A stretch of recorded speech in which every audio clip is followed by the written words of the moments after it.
CA Conference Room, Monday, January 27th.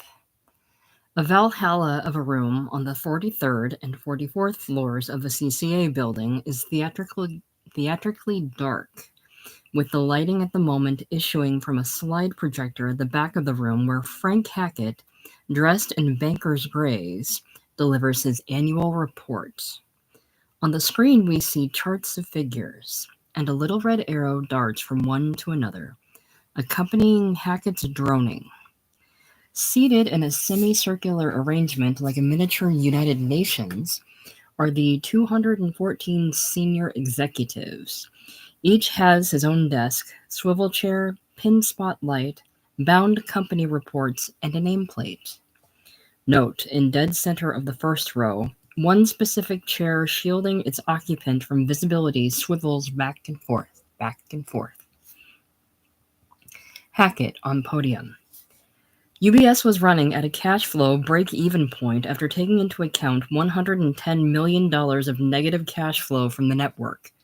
It was clear the fat on the network had to be flitched off. Another closer angle on the chair, swiveling back and forth. Hackett. Please note an increase in projected initial programming revenues in the amount of $21 million. Due to the phenomenal success of The Howard Beale Show. I expect a positive cash flow for the entire complex of $45 million achievable in this fiscal year. A year, in short, ahead of schedule. Another angle even closer on the swiveling chair, still not revealing its occupant. Hackett. I go beyond that. This network may well be the most significant profit center of the communications complex. A full shot of Hackett barely concealing his pride. Hackett. And, based upon the projected rate of return on invested capital, and if merger is eventually accomplished, the communications complex may well become the towering and most profitable center in the entire CCA empire. I await your questions and comments. Mr. Jensen? Camera pans across the huge span of tiered seats to the swiveling chair, revealing a bald, bespectacled man with a Grant Woods face. This is Arthur Jensen, the president and chairman of the board of the CCA.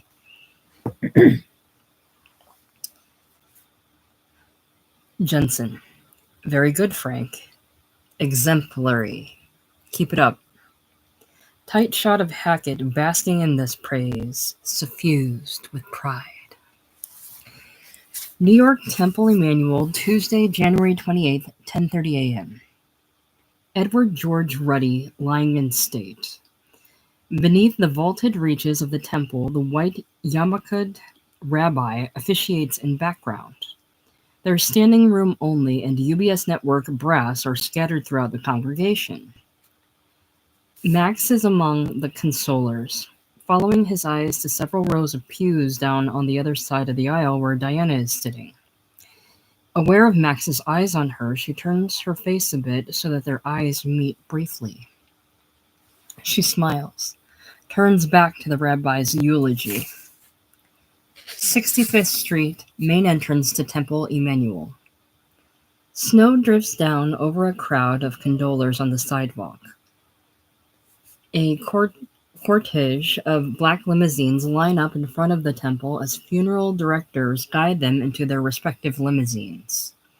A curious crowd of passers-by watch.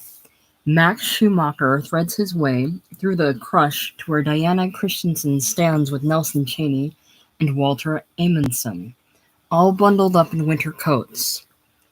Hello, Max. How are you? And how's everything going, Walter? Get muttered in the cold. Max, to Diana. Buy a cup of coffee? Diana, hell yes. After goodbyes all around, camera dollies as Max and Diana move away from the crush on the sidewalk. They turn the corner onto Fifth Avenue, day. They walk silently downtown. Snow drifts down on them. Max, do you have to get back to the office? Diana, Nothing that can't wait. They continue walking silently. Diana. I drop down to the news studios every now and then and ask Howard Beale about you. He says you're doing fine. Are you? Max. No. Diana. Are you keeping busy? Max. After a fashion. This is the third funeral I've been to in 2 weeks. I have 2 other friends in hospital who I visit regularly. I've been to a couple of christenings. All my friends seem to be dying or having grandchildren. Diana. You should be a grandfather about now. You have a pregnant daughter in Seattle, don't you? Max. Any day now.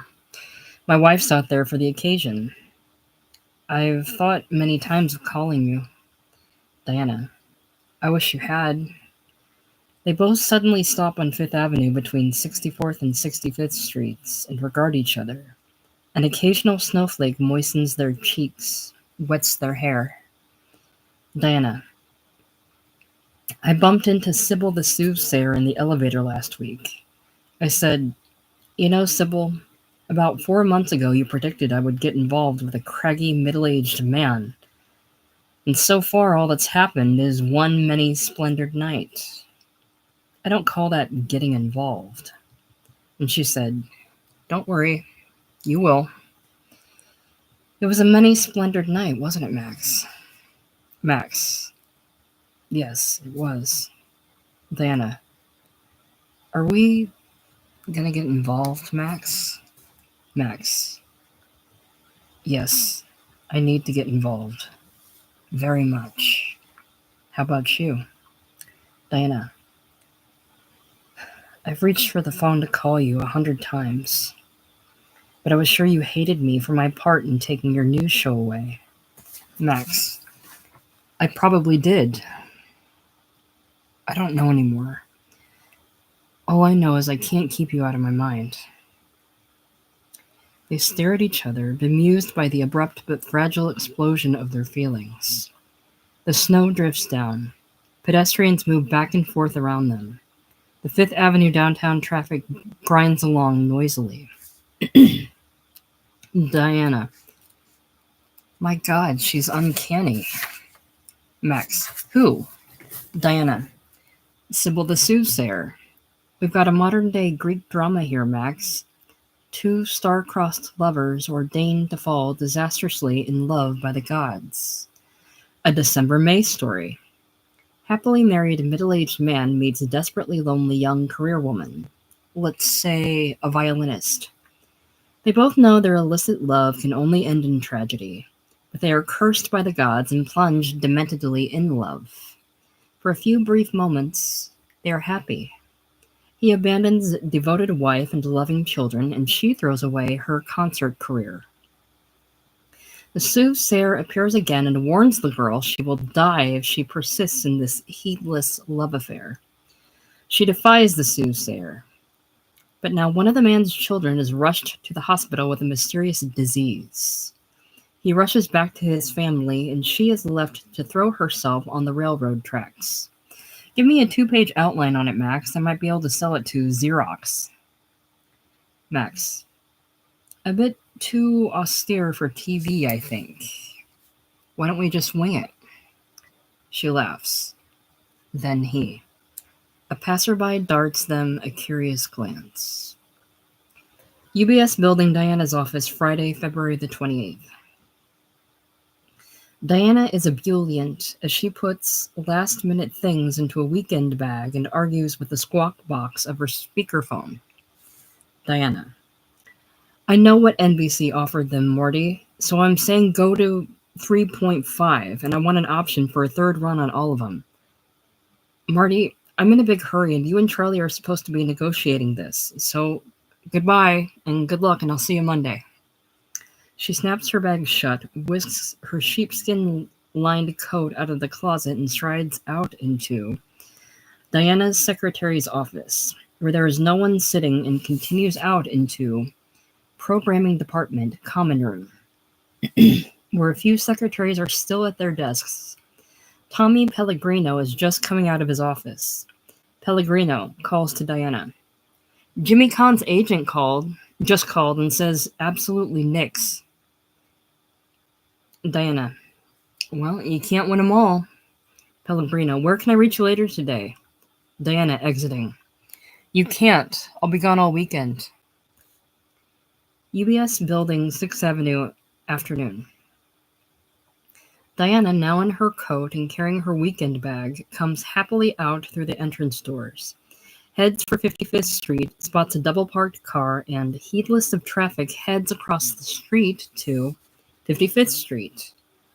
Max Schumacher, in a rented Chevy, leans across to open the door for her. She slips into the front seat, slams the door, nestles her head on Max's overcoated shoulder as he starts the ignition. Diana, happy and in love. NBC is offering $3.2.5 million per for a package of 5 James Bond pictures. And I think I'm going to steal them for $3.5 for the third run. They move out into the heavy traffic of 6th Avenue. Deserted beach in the Hamptons, dusk. Traditional lyric love scene. The two Mackinac lovers walk hand in hand on a lovely stretch of deserted winter beach. The tide is coming in. Diana, bubbling. The vigilante show is sold firm. Ford took a complete position at, so help me, 55 CPM. In fact, I'm moving the vigilante show to 9, and I'm going to stick the Mouse Tongue Hour in at 8, because we're having a lot of trouble selling the Mouse Tongue Hour. This way we give it a terrific lead-in from the Howard Beale show, and we'll back into the vigilantes, and it certainly ought to carry its own time slot. Romantic little Italian restaurant. The obligatory checkered tablecloth, candles, wine. Diana and Max are at dinner and utterly wrapped in each other. Diana, pouring out her heart. That Mount Tongue Hour is turning into one big pain in the ass. We're having heavy legal problems with the federal government right now. 2 FBI guys turned up in Hackett's office last week and served us with a subpoena. They heard about our Flagstaff Bank ripoff film, and they want it. We're getting around that by doing the show in collaboration with the news division. So Hackett told the FBI to fuck off. We're standing on the First Amendment, freedom of the press and the right to protect our sources. Motor court, night. Diana and Max get out of their car and head for the ground level room. Max unlocks the door. Diana, chirping merrily along. Walter thinks we can knock out the misprison of felony charge. They go into motor court, their room. Max flicks the light on, kicks the door shut, and they are instantly into each other's arms in a passionate embrace. Diana. But he says absolutely nix on going to series. They'll hit us with inducement and conspiracy to commit a crime. She busily removes her shoes, unbuttons her blouse, whisks out of her slacks down to her bikini panties. She is now scouring the walls for a thermostat. Diana, Christ, it's cold in here. She turns up the heat. You see, we're paying these nuts from the Ecumenical Liberation Army $10,000 a week to bring in authentic film footage on their revolutionary activities, and that constitutes inducement to commit a crime. And Walter says we'll all wind up in federal prison. Nubile and nearly naked, she entwines herself around Max, who by now has stripped down to his trousers. The two hungering bodies slide down onto the bed where they commence an affable moment of amative foreplay. Diana, efficiently unbuckling and unzippering Max's trousers. I said, Walter, let the government sue us. We'll take him to the Supreme Court. We'll be front page for months. The Washington Post and the New York Times will be doing 2 editorials a week about us. We'll have more press than Watergate. Groping, grasping, gasping, and fondling, they contrive to denude each other, and in a fever of sexual hunger, Diana mounts Max. The screen is filled with the voluptuous writhings of love. Diana cries out with increasing exultancy. Diana, in the throes of passion. All I need is 6 weeks of federal litigation, and the mousy tongue hour can start carrying its own time slot. She she screams in consummation, sighs a long, deliciously shuddering sigh, and sinks softly down into Max's embrace. For a moment, she rests her head on Max's chest, eyes closed in feline contentment. Diana, after a moment, begins purring. What's really bugging me now is my daytime programming. NBC's got a lock on daytime with their lousy game shows, and I'd like to bust them. I'm thinking of doing a homosexual soap opera, The Dykes, the heart-rending saga of a woman helplessly in love with her husband's mistress. What do you think? Max's living room, Monday, February 25th. Max and Louise are in the middle of an ugly domestic scene. Louise sits erect on an overstuffed chair, her eyes wet with imminent tears. Max, under stress, strides around the room.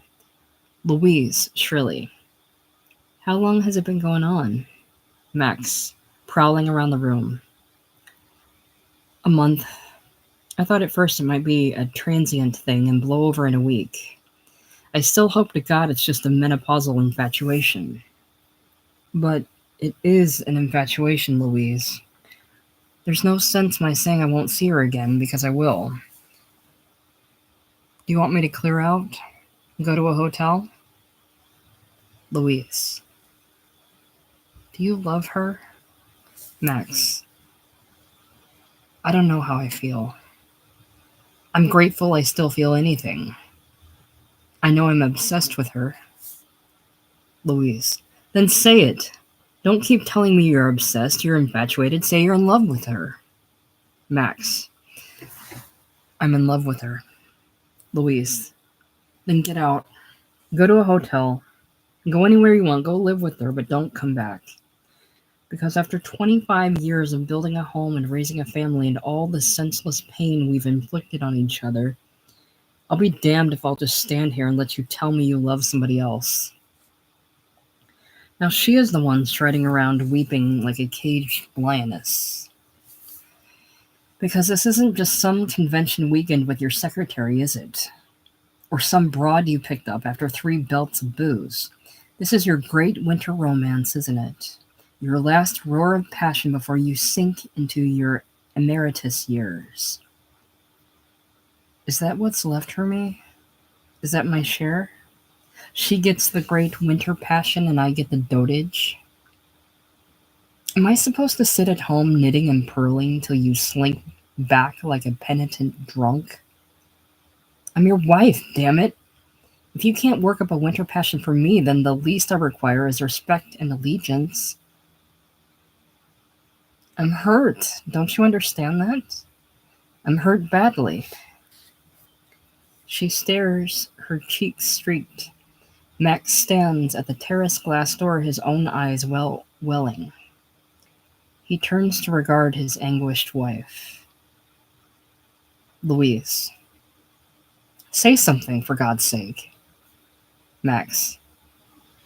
I've got nothing to say. He enfolds her, she sobs on his chest. Louise. I won't give you up easily, Max. He struggles to restrain his tears as she releases herself from his embrace. Louise. I think perhaps it would be better if you did move out. Does she love you, Max? Max. I'm not sure she's capable of any real feelings. She's the television generation. She learned life from Bugs Bunny. The only reality she knows is what comes over her TV set. She has devised a variety of scenarios for us all to play, as if it were a movie of the week. And my God, look at us, Louise. Here we are going through the obligatory middle of Act 2, scorned wife throws a peccant husband out scene. But not to fear, I'll come back home in the end. All her plot outlines have me leaving her and returning to you. because the audience won't buy a rejection of the happy American family.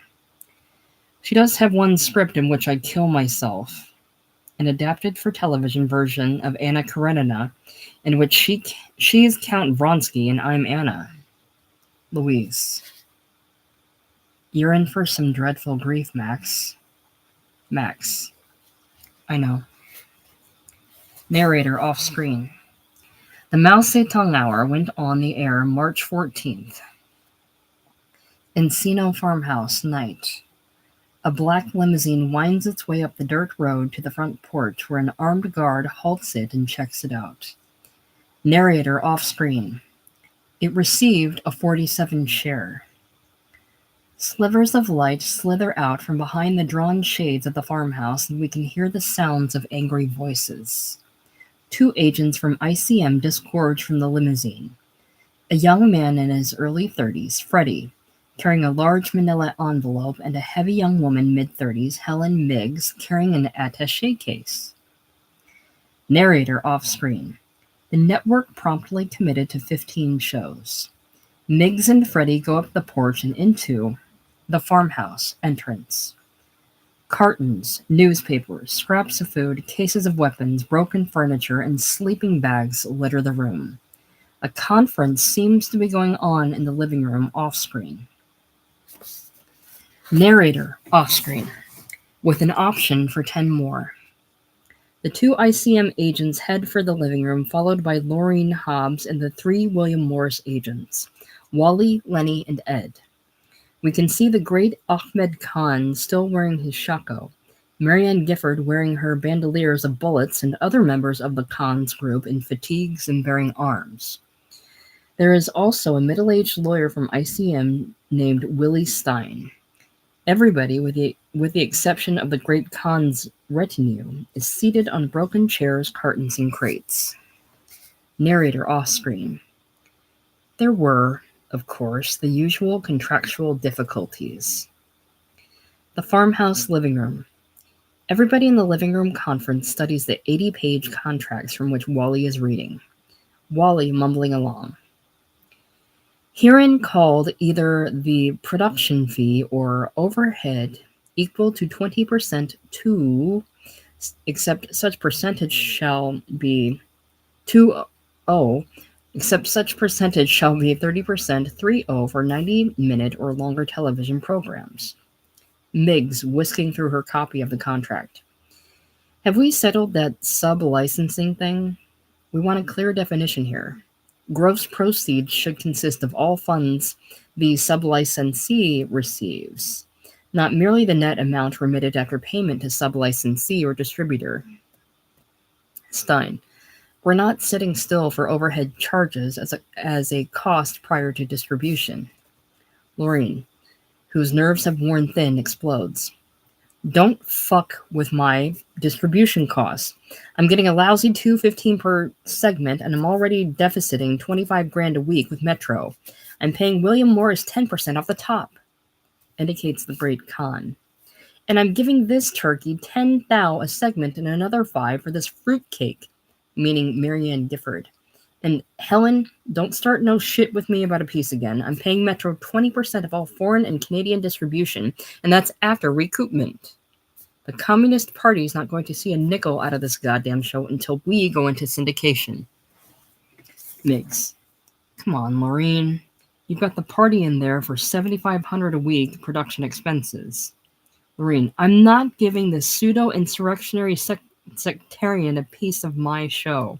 I'm not giving him script approval, and I sure as shit ain't cutting him in on my distribution charges. Marianne Gifford, screaming from the back. Fucking fascist! Have you seen the movies we took at the San Marino jail breakout demonstrating the rising up of the Seminole prisoner class infrastructure? Laureen, you can blow the Seminole prisoner class infrastructure out your ass. I'm not knocking down my goddamn distribution charges. The great Khan decides to offer an opinion by shooting his pistol off into the air. This gives everybody something to consider, especially Willie Stein, who becomes almost apoplectic. The great Khan. Man, Give her the fucking overhead clause. Stein. How did I get here? Who's gonna believe this? The great Khan, flipping through his copy. Let's get to page 22. 5. Small a, subsidiary rights. Everybody starts flipping through their contracts. Lenny. Where are we now? Wally. Page 22, middle of the page, subsidiary rights. Begins to read. As used herein, subsidiary rights means, without limitation, any and all rights with respect to theatrical motion picture rights, radio broadcasting, legitimate stage performances, printed publications, including but not limited to hardcover books, but excluding paperback books and comic books, and or any other uses of a similar or dissimilar nature. Century Plaza Hotel Ballroom Cocktail Area. A huge banner reading UBS Affiliates 1976 hangs high over the ballroom. Some 1,000 tuxedoed and evening-gowned people, mostly middle-aged in the vast shuffle of cocktail time hubbub, intermingle and surge slowly through the doors leading into the ballroom.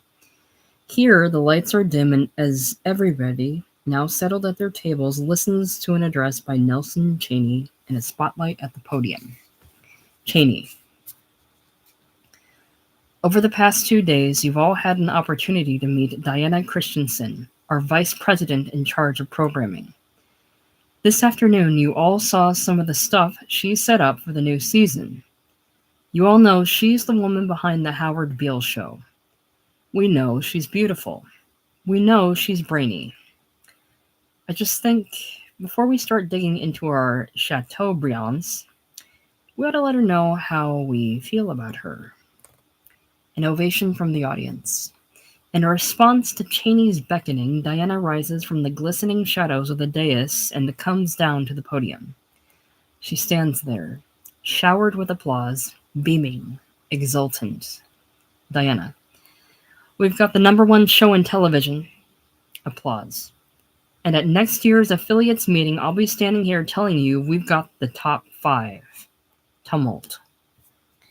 Across Hackett at the dais with Diana in background, an assistant manager leans across Hackett to deliver a discreet message. Diana. Last year, we were the #4 network. Next year, we're #1. Tumult. Audience. We're #1. We're #1. Hackett rises and, with apologies to his neighbors, follows the assistant manager through the shadows of the dais and heads out. Diana, it is exactly 7 o'clock here in Los Angeles, and right now over 1 million homes using television in the city are turning their dials to Channel 3. And that's our channel. Music. A rataplan of kettle drums and a tarantara. Cocktail area of the Grand Ballroom. A portable TV set is perched on a bar. Announcer on TV. Ladies and gentlemen, let's hear it. How do you feel? Studio audience on TV happily roaring. We're mad as hell and we're not going to take it anymore. Pull back to show the vast cocktail area of the Grand Ballroom being cleared by waiters and busboys. Hors d'oeuvres, spread, and booze are carried away. Tables and chairs packed off, linens whisked and folded. A couple of waiters watch the Howard Beale show. Studio announcer on TV. Ladies and gentlemen, the mad prophet of the airways, Howard Beale. On the TV set, the house lights dim, the curtain rises. As before, on a bare stage with a stained glass window in an ethereal shaft of light, Howard Beale in his austere black suit trudges out and explodes. Howard on TV. All right, listen to me. Listen carefully. This is your goddamn life I'm talking about today. In this country, when one company takes over another company, they simply buy up a controlling share of the stock. But first, they have to file notice with the government. That's how CCA, the Communications Corporation of America, bought up the company that owns this network. And now somebody is buying up CCA. Some company named Western World Funding Corporation is buying up CCA. They filed their notice this morning. Well, Just who the hell is Western World Funding Corporation? It's a consortium of banks and insurance companies who are not buying CCA for themselves, but as agents for somebody else. Long wide-angle shot with TV set in foreground shows the cocktail area cleanup. When across this spacious room, the doors open and Hackett follows the assistant manager into the ballroom. Hackett lingers at the doors while the assistant manager gets a waiter to bring a phone to one of the tables still standing. Howard on TV. Well, who's this somebody else? They won't tell you. They won't tell you. They won't tell the Senate. They won't tell the SEC, the FCC, the Justice Department. They won't tell anybody. They say it's none of our business. The hell it ain't. Hackett continues to watch as a jack phone is brought to him. People cluster around the TV set in the background while Hackett accepts his call. Hackett on phone. This is Mr. Hackett. Do you have a New York call for me? Calls to the group around the TV. Do you want to turn that down, please? The volume goes down a very little bit at a reverse angle across TV set with Hackett in the background. Howard on TV, volume lower. Well, I'll tell you who they're buying CCA for. They're buying it for the Saudi Arabian Investment Corporation. They're buying it for the Arabs. Hackett plays the hearty executive on the phone. Clarence. Frank Hackett here. How's everything back in New York? How's the good lady? All right, take it easy, Clarence. I don't know what you're talking about. When? Clarence, take it easy. The Howard Beale show's just going on out here. You guys get it 3 hours earlier in New York. Clarence, take it easy. How the hell could I see it? It's just on now. Well, when did Mr. Jensen call you? Reverse across TV set. In background, Hackett is hung up and is slowly walking toward the group watching the TV set. Howard on TV. We know the Arabs control more than $16 billion in this country. They own a chunk of Fifth Avenue, 20 downtown pieces of Boston, a part of the Port of New Orleans, and an industrial park in Salt Lake City. They own big hunks of the Atlanta Hilton, the Arizona Land and Cattle Company, part of a bank in California, the Bank of the Commonwealth in Detroit. They control Aramco, so that puts them in Exxon, Texaco, and Mobil Oil. They're all over New Jersey, Louisville, St. Louis, Missouri. And that's only what we know about. There's a hell of a lot more we don't know about because those Arab petrodollars are washed through Switzerland and Canada and the biggest banks in this country. Hackett peers over a waiter's shoulder to watch the show. Howard on TV. For example, what we don't know about is this CCA deal and all the other CCA deals. Hackett winces.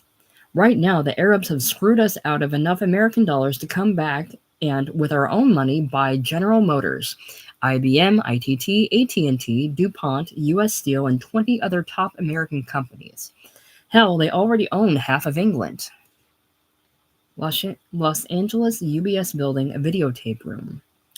It's been a few hours, but not that long since the banquet.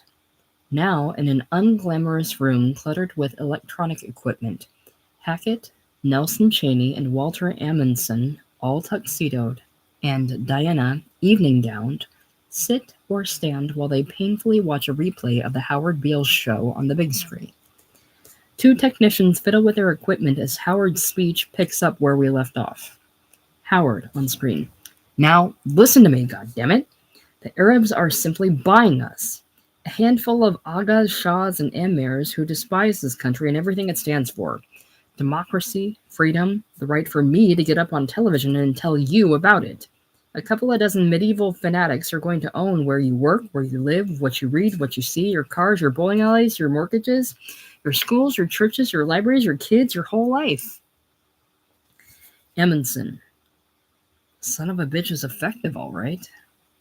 Hackett, who's seen all this already, isn't even watching. He is sprawled in his chair, close-eyed, numbed, serene with despair. Howard on screen. And there's not a single law on the books to stop them. There's only one thing that can stop them. You. So I want you to get up now. I want you to get out of your chairs and go to the phone right now. I want you to go to your phone and get in your car and drive into the Western Union office in town.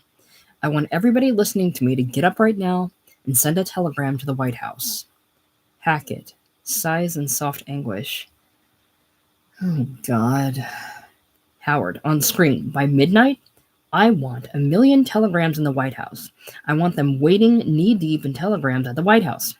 Get up, right now, and send President Ford a telegram saying, I'm mad as hell and I'm not going to take this anymore. I don't want the bank selling my country to the Arabs. I want the CCA deal stopped now. Hackett. Oh, God. Howard, on screen. I want the CCA deal stopped now. I want the CCA deal stopped now.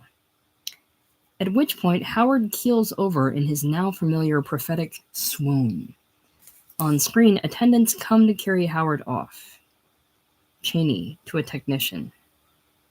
Is that it? Does he come back later in the show?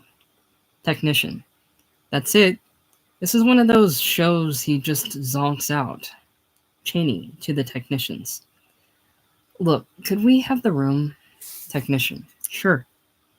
The two technicians exit.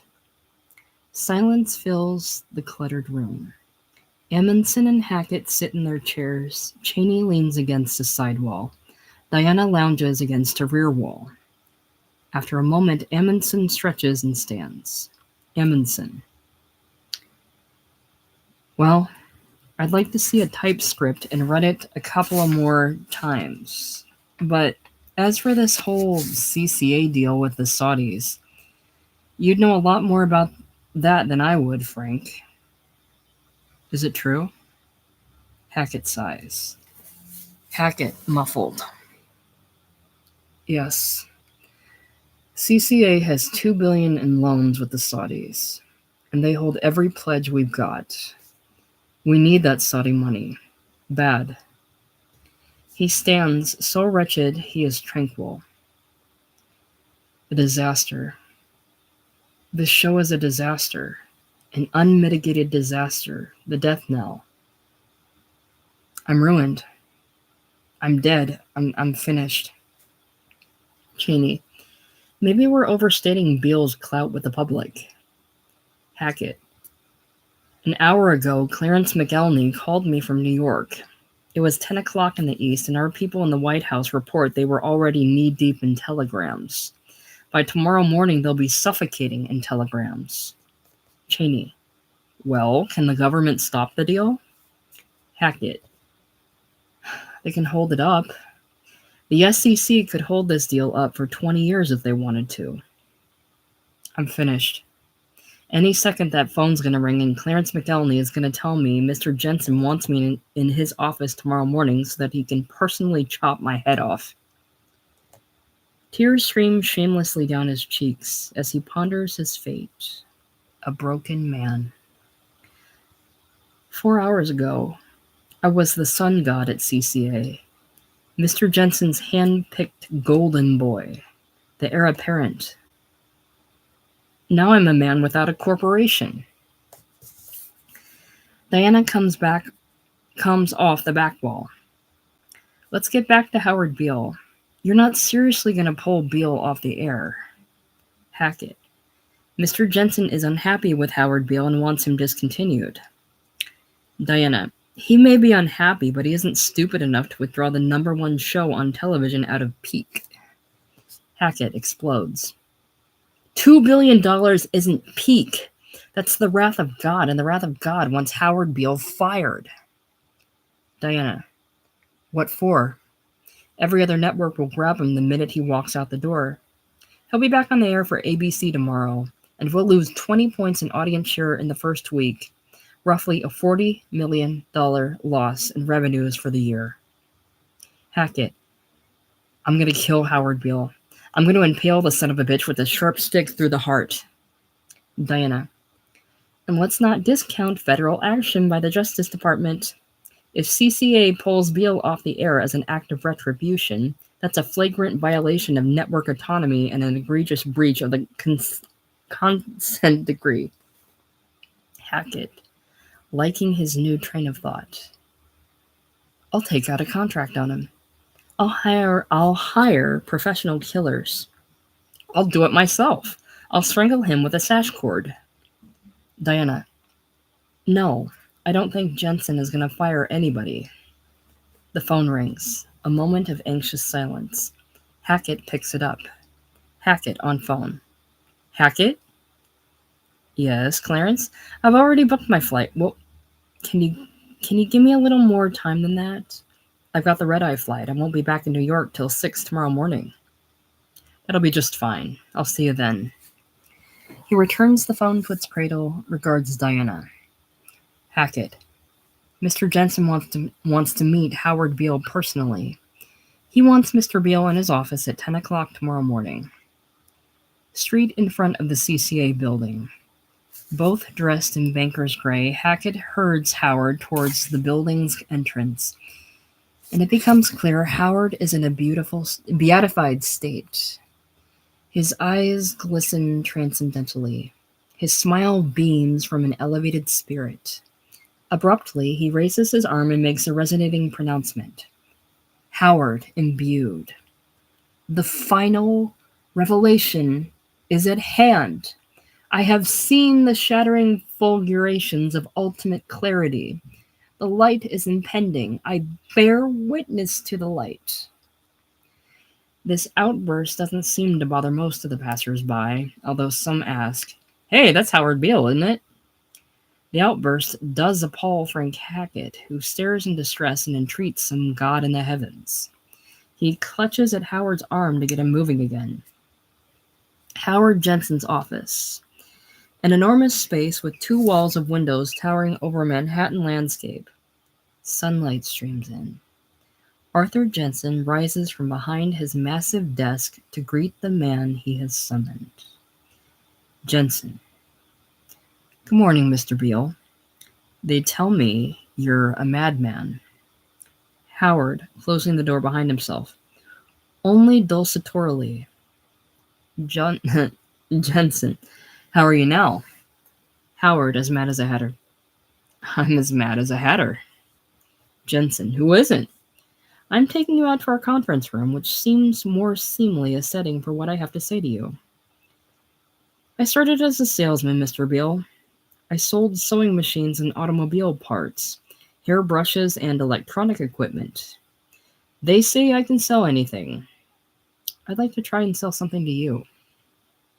He takes Howard's arm and leads him through oaken doors out of this office and into CCA building conference room.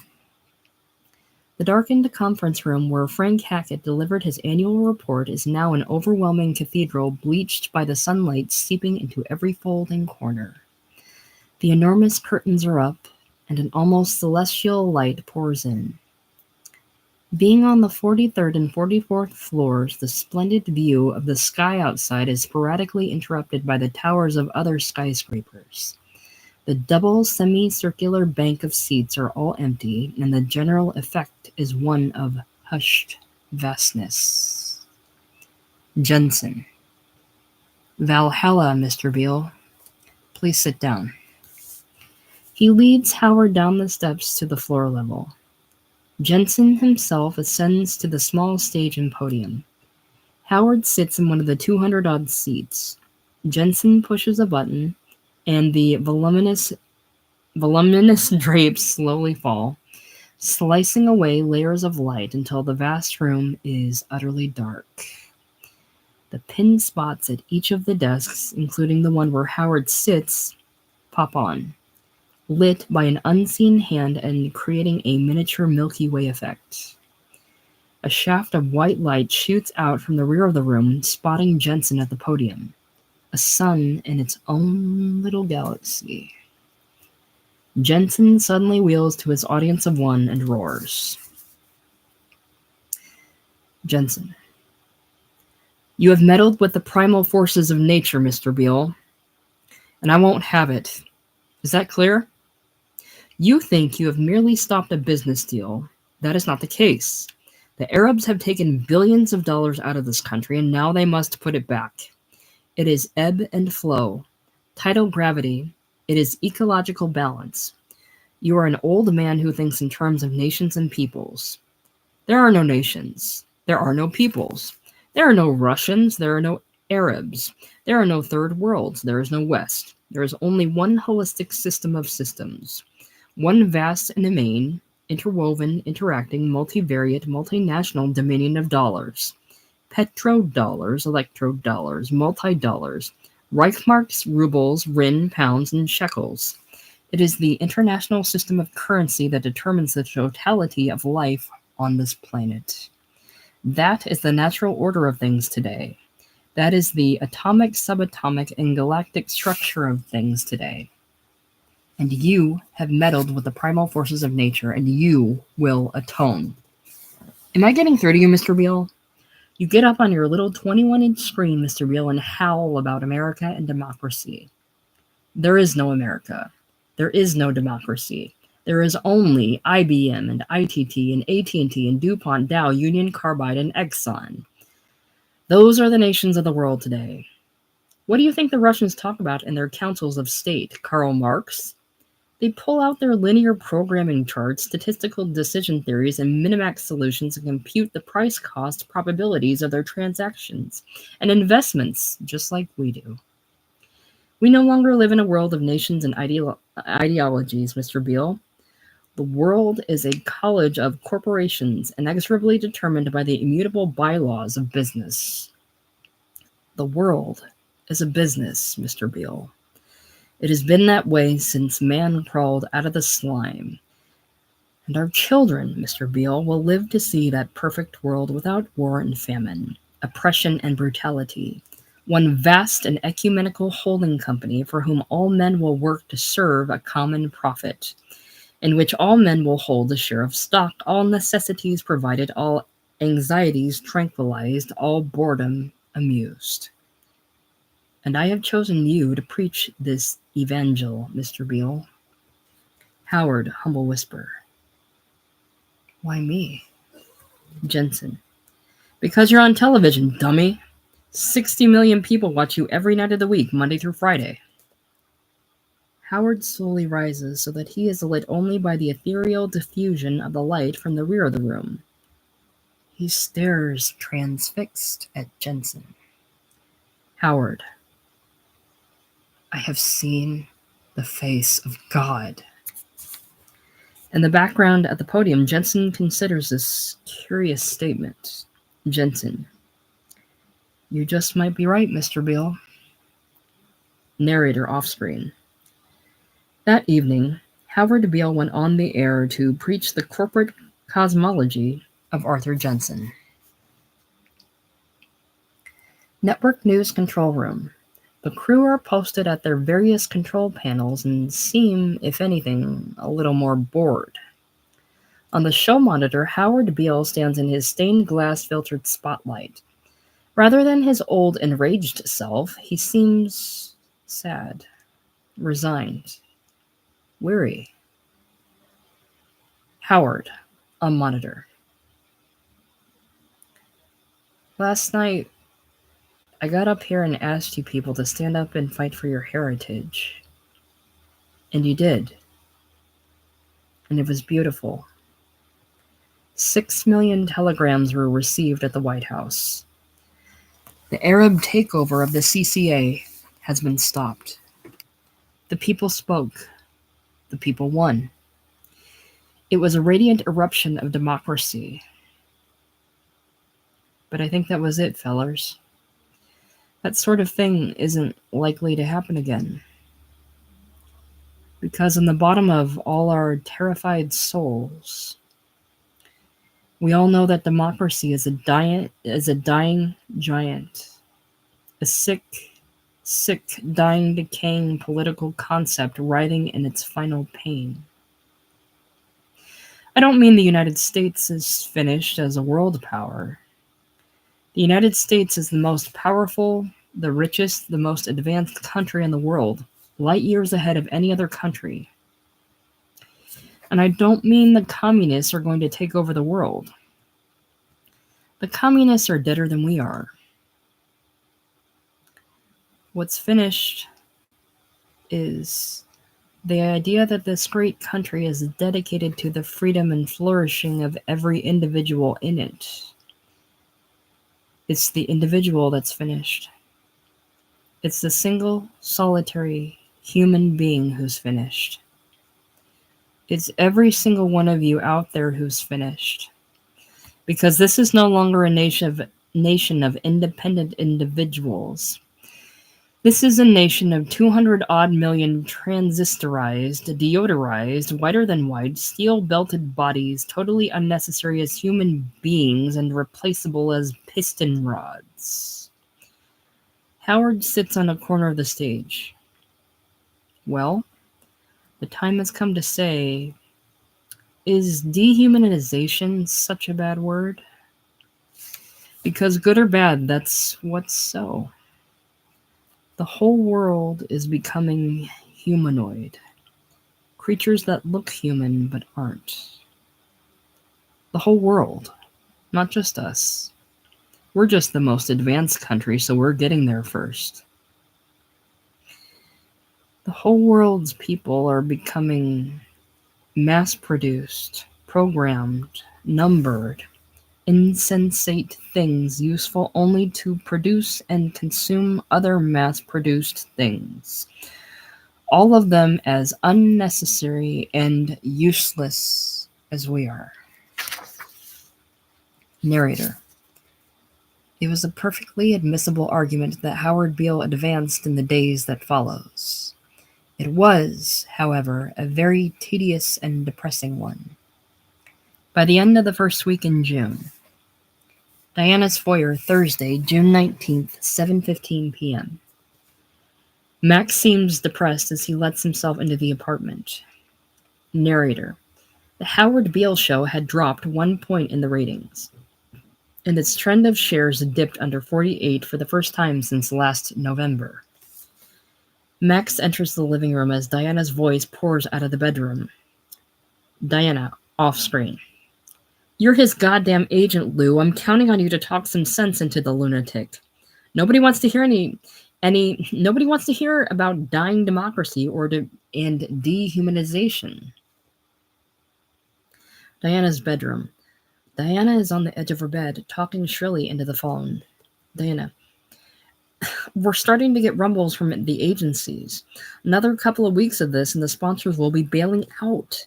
This is a breach of contract, Lou. This isn't the Howard Beale we signed. You better get him off this corporate universe kicker, so help me, I'll pull him off the air. I told him, Lou. I've been telling him every day for a week. I'm sick of telling him. Now you tell him. In silent rage, she slams the receiver down. She turns up the volume of her remote control unit. Howard's voice emanates from the television set across the room from her. Howard on TV off-screen. That's the simple truth you have to grasp. That human existence is an utterly futile and purposeless thing. Because once you've grasped that, then the whole universe becomes orderly and comprehensible. Diana. Jesus Christ. Howard on TV. We are right now living in what has to be called a corporate society, a corporate world, a corporate universe. This world, quite simply, is a vast cosmology of small corporations orbiting around larger corporations, who, in turn, revolve around giant corporations. And this whole endless, ultimate cosmology is expressly designed for the production and consumption of useless things. Diana clicks the remote control device and the TV set goes black. She reaches for the phone again, dials briskly. She looks up to note Max regarding her from the doorway. She regards him sullenly. They are both clearly in foul tempers. Max. I'm sorry I'm late. They exchange dull, sullen looks. Max turns back into the living room. Max sprawls morosely on one of the soft chairs. We notice that in the back of the living room, a bridge table has been set up as a makeshift desk. It has a typewriter and welter of papers, books, and filing folders. Diana appears in the doorway and regards Max coldly. Diana.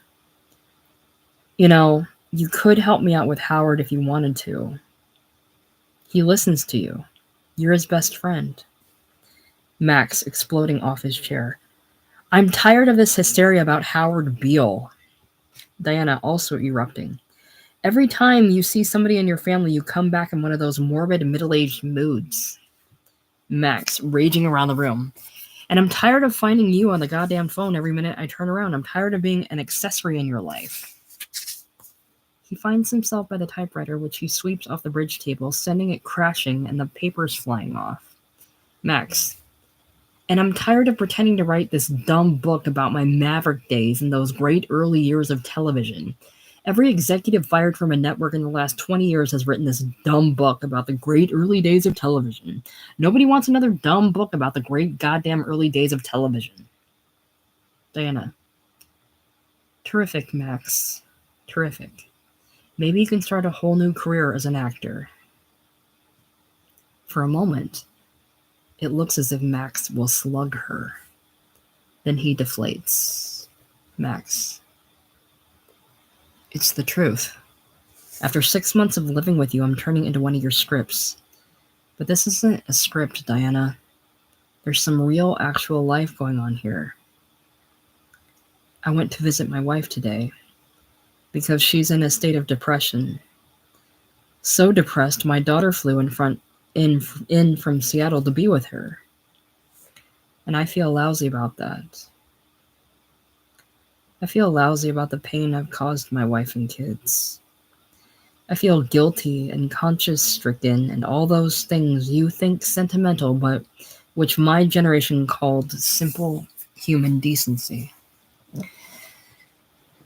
And I miss my home. Because I'm beginning to get scared shitless. It's all suddenly closer to the end than to the beginning, and death is suddenly a perceptible thing to me with definable features. You've got a man going through primal doubts, Diana, and you've got to cope with it. Because I'm not some guy discussing male menopause on the Barbara Walters show. I'm the man you presumably love. I live right here. I'm part of your life. I'm real. You can't switch to another station. Diana. Well, what is it? What exactly is it you want me to do? Max. I just want you to love me, Diana. I just want you to love me, primal doubts and all. You understand that, don't you? For one brief moment, you could almost believe she does understand. They lock eyes, and hers threaten to well with tears. There are tears in Max's eyes. Diana, small voice. I don't know how to do that. Then the phone shatters them, and Diana promptly turns to answer it. Diana, matter-of-factly. I'll be with you in a minute, Max. He sighs. The enchoked moment of love evanced. Narrator off-screen. By the first week in July, the Howard Beale show was down 11 points. Hysteria swept through the network. Diana's office, Monday, July 7th, 2:30 p.m. In a wide-eyed panic, Lorene Hobbs rages all over Diana's office as the phone rings and Diana answers it. Diana. Walter, can we lay him off? Put him on vacation? Lorene in a raging panic. He's a plague. He's smallpox. He's typhoid. I don't want to follow his goddamn show. I want out of that 8 o'clock spot. I've got enough troubles without Howard Beale for a lead-in. You guys have scheduled me up against Tony Orlando and Dawn. NBC's got Little House on the Prairie. ABC's got that bionic woman. You gotta help me out. You gotta do something about Howard Beale. Get rid of the plague. Get him off the air. Do something. Do anything. Diana hanging up and yelling back. We're trying to find a replacement for him. She's already out of her office as she speaks. I'm going down to look at audition tapes right now. Ninth floor screening room. Close up of an imposing mosaic figure, fully bearded. He turns out to be wearing ankle-length black robes and thonged sandals, standing on a lonely mountain spur inveighing against the idolatries of the world. Pull back to show the screening room half filled with network and programming executives. Diana is there with her top assistants, Barbara Schlesinger and Tommy Pellegrino. Frank Hackett, Nelson Chaney, Herb Thackeray, Joe Donnelly, and Harry Hunter are also there. The mosaic figure on the console rants until otherwise indicated. Mosaic figure. And I opened the sixth seal, and man, I tell you, I saw it. It was heavy, baby. I saw the earthquake. And I saw the moon became like blood. And every mountain and island was moved from its place. And what in the hell am I talking about? Am I talking about some sixth seal that was opened 2,000 years ago? No. That sixth seal is open now. And the bottomless pit is here, and the beast that ascends is ascending. I'm talking about nuclear warheads. That's what I'm talking about. I'm talking about polluting the streams and the rivers. I'm talking aerosol cans and the mess we're making out of the ionosphere. This is now. This ain't 2,000 years ago. And I ain't St. John the Divine. But I have seen the revelation. And I opened the seventh seal. And I'm telling you, you boys better get cool. Diana, suddenly standing into the shaft of light from the projector. No, damn it. If we wanted hellfire, we'd get Billy Graham. We don't want faith healers, tent show evangelists, or Oberam McGow passion players. What about the terrific new Messiah ABC was supposed to have signed up as our competition? Pellegrino, indicating the monitor. That's him. Diana, that's him? Pellegrino, yeah. Diana, Jesus, turn him off. The monitor screen goes black. Pellegrino, I've got 3 more, but you've already seen the best ones. I've got a guru from Spokane and 2 more hellfires who see visions of the Virgin Mary. Diana sinks down in a chair and turns to Hackett in the row behind her. Diana, we're not going to find a replacement for Howard Beale. So let's stop kidding ourselves. Fully fledged messiahs don't come in bunches. We either go with Howard or we go without him.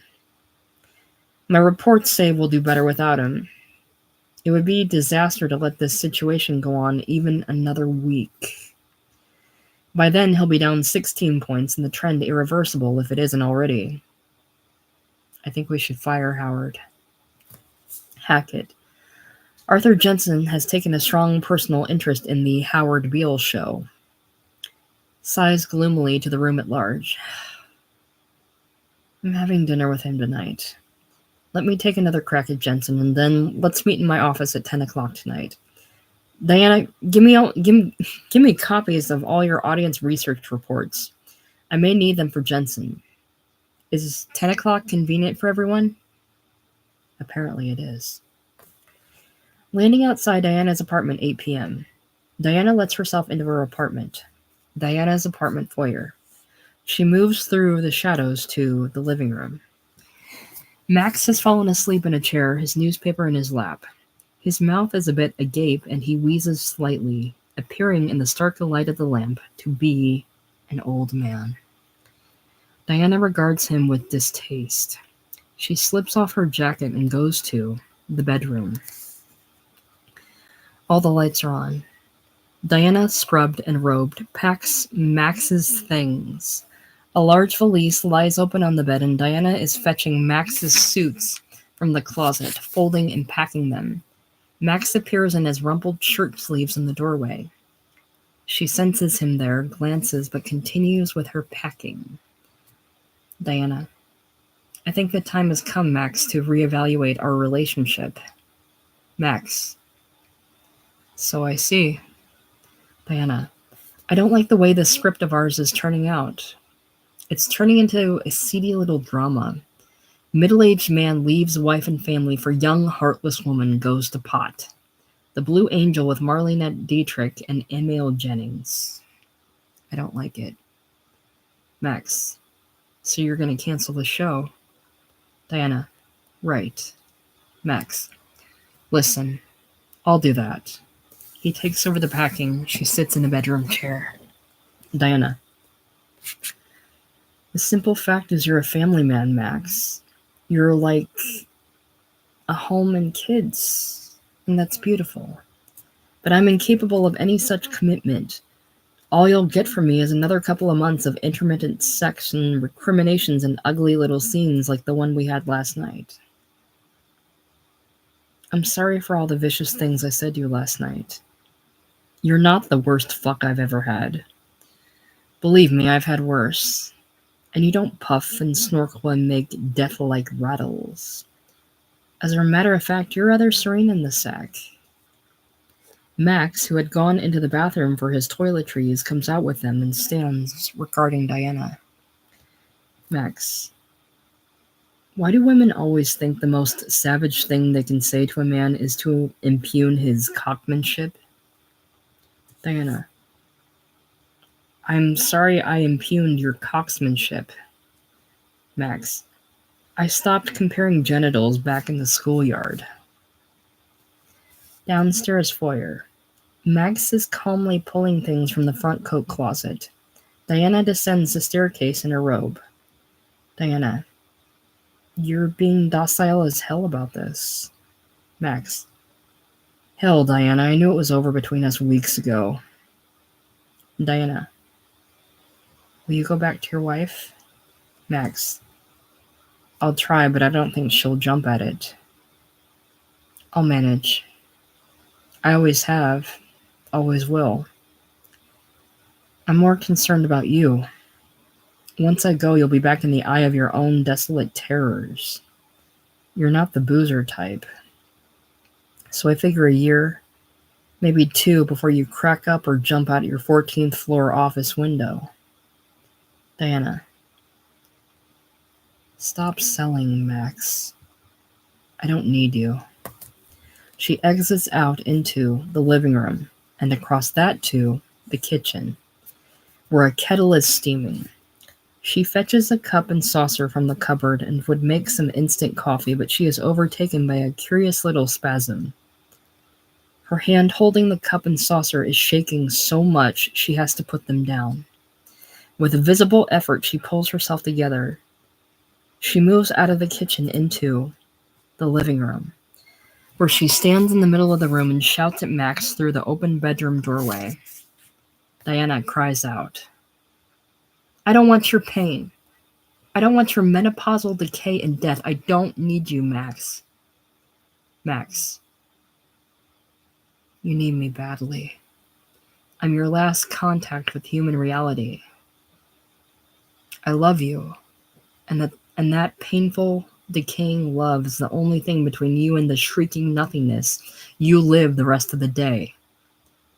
He slams the valise shut. Diana, then don't leave me. Max, it's too late, Diana. There's nothing left in you that I can live with. You're one of Howard's humanoids, and if I stay with you, I'll be destroyed. Like Howard Beale was destroyed. Like Lorraine Hobbs was destroyed. Like everything you and the whole institution of television touch gets destroyed. You are television incarnate, Diana, indifferent to suffering and sensitive to joy. All of life is reduced to the common rubble of banality. War, murder, death are all the same to you as bottles of beer. The daily business of life is a corrupt comedy. You even shatter the sensations of time and space into split seconds and instant replays. You're madness, Diana. Virulent madness, and everything you touch dies with you. Well, not me. Not while I can still feel pleasure and pain and love. Hell, Diana, it's over with us. I'm not sure it ever really happened, but I know it's over. He turns back to his valise and buckles it. Diana sits on a chair.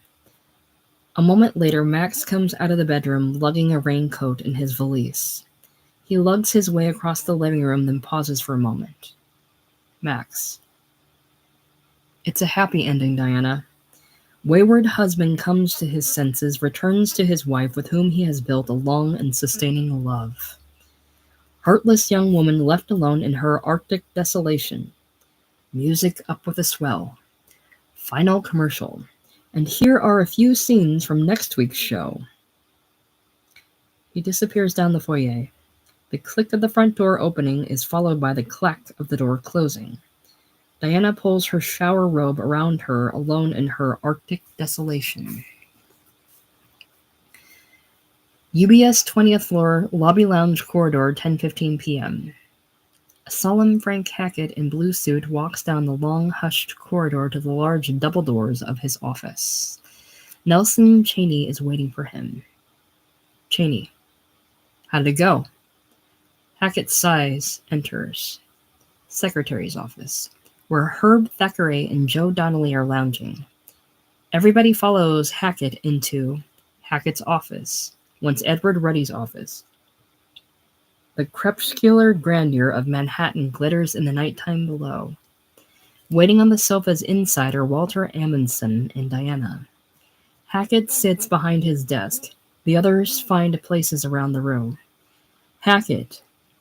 Mr. Jensen was unhappy at the idea of taking Howard Beale off the air. Mr. Jensen thinks Howard Beale is bringing a very important message to the American people. So he wants Howard Beale on the air, and he wants him kept on. Nobody has anything to say to this. Hackett. Mr. Jensen feels we are being too catastrophic in our thinking. I argue that television was a volatile industry in which success and failure were determined week by week. Mr. Jensen said he did not like volatile industries and suggested with a certain sinister silkiness that volatility in business usually reflected bad management. He didn't really care if Howard Beale was the #1 show on television or the 50th. He didn't really care if the Beale show lost money. The network should be stabilized so that it can carry a losing show and still maintain an overall profit. Mr. Jensen has an important message he wants conveyed to the American people, and Howard Beale is conveying it. He wants Howard Beale on the air, and he wants him kept on. I would describe his position on this as inflexible. Where does that put us, Diana? Diana.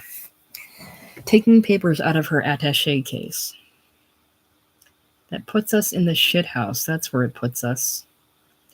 Holds up a sheaf of papers. Do you want me to go through this? Hackett. Yes. Diana. The Beale show Q score is down to 33. Most of this loss occurred in the child and teen and 1834 categories, which were our core markets. It is the AR department's carefully considered judgment, and mine, that if we get rid of Beale, we should be able to maintain a very respectable Nielsen in the high 20s.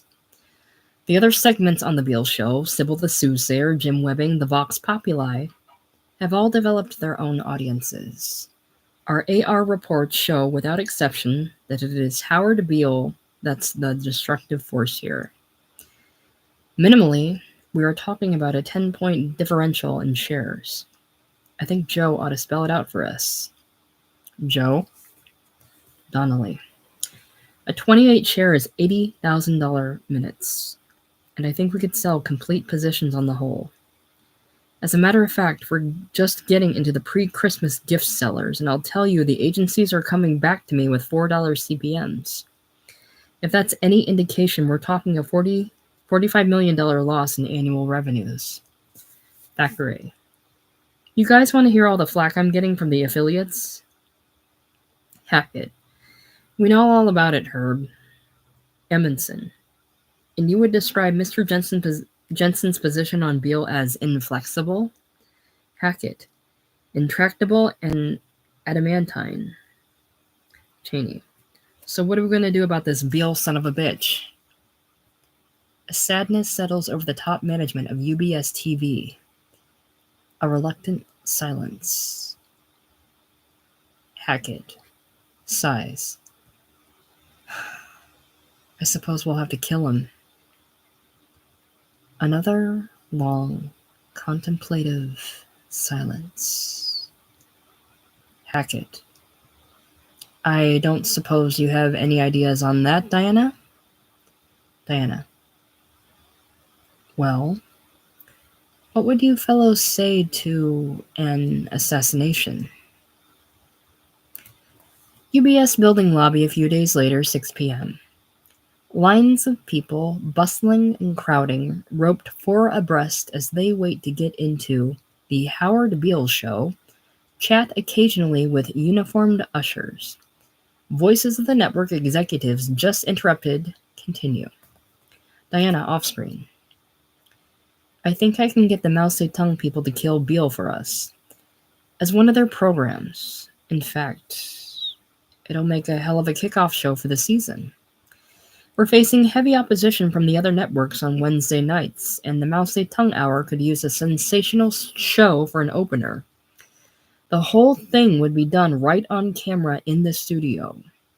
We ought to get a fantastic-looking audience with the assassination of Howard Beale as our opening show. UBS lobby elevator area. The waiting, hopeful audience is herded into elevators. The voices of the executive meeting continue. Amundsen off-screen. Well, if Beale dies, what would be our continuing obligation to the Beale Corporation? I know our contract with Beale contains a buyout clause triggered by his death or incapacity. UBS building 4th floor. As the elevator unloads the audience into the carpeted corridors, they pass a large wall of photographs of TV stars, glassed-in control rooms, and showpieces of electronic glory. The voices continue. Hackett off-screen. There must be a formula for the computation of a purchase price. Amundsen off-screen. Offhand, I think it was based on a multiple of 1975 earnings with the base period in 1975. I think it was 50% of salary plus 25% of the first year's profits. Hackett's office. The meeting is still going on. Amundsen. Multiplied by the unexpired portion of the contract.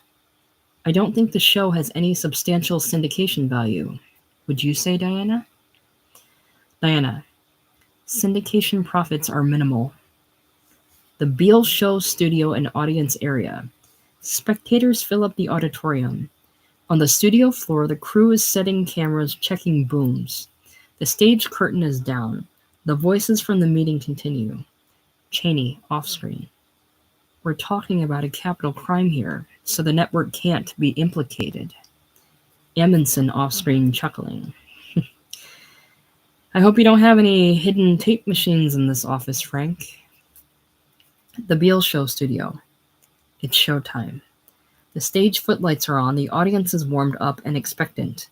The big wall clock shows 6:29, clicks to 6:30. The announcer strides out from the wings and bellows. Announcer. Ladies and gentlemen, let's hear it. How do you feel?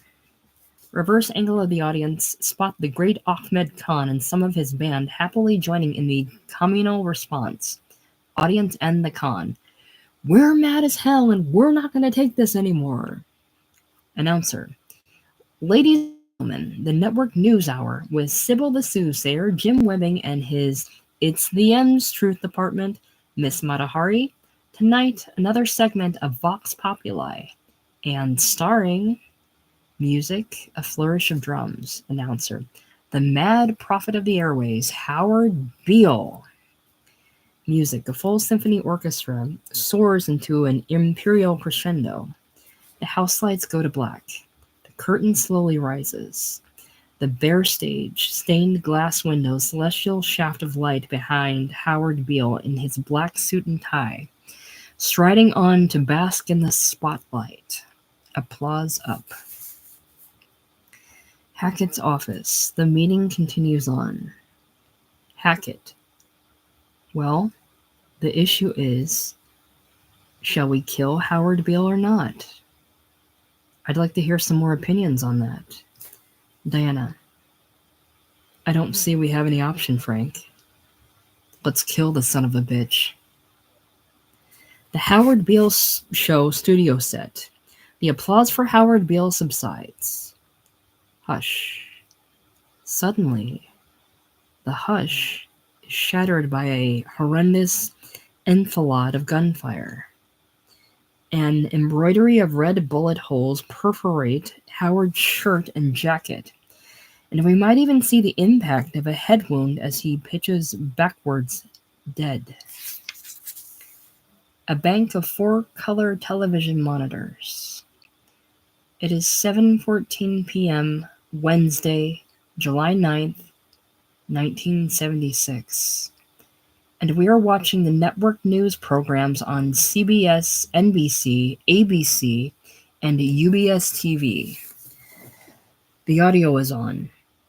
Headshots of Walter Cronkite, John Chancellor, Howard K. Smith, Harry Reasoner, and Jack Snowden substituting for Howard Beale, interspersed with tapes of the horrible happening at UBS the day before, flit and flicker across the 4 television screens.